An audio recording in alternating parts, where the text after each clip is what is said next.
মহাসমারোহে সূচনা হলো আয়ুষ মেলা 2023। মঙ্গলবার থেকে জেলা শহর মেদিনীপুরে মহাসমারোহে জেলা স্বাস্থ্য ও পরিবার কল্যাণ সমিতির উদ্যোগে সূচনা হয়ে গেল আয়ুষ মেলা 2023। এদিন সকালে রীতিমতো বর্ণাঢ্য শোভাযাত্রা সহকারে সুসজ্জিত ট্যাবলো করে এলাকা পরিক্রমা করে এই মেলার শুভ সূচনা হলো। জানানো হয়েছে প্রদ্যুৎ স্মৃতি সদনে 21শে ডিসেম্বর অবধি চলবে এই মেলা।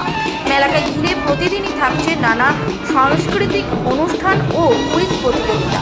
এছাড়াও blood donation camp, health checkup, NCD, thalassaemia screening and সেমিনারের আয়োজন করা হবে। এলাকার মানুষজন সহ শহরবাসী এই স্বাস্থ্য শিবিরে পরিষেবাগুলি পাবেন।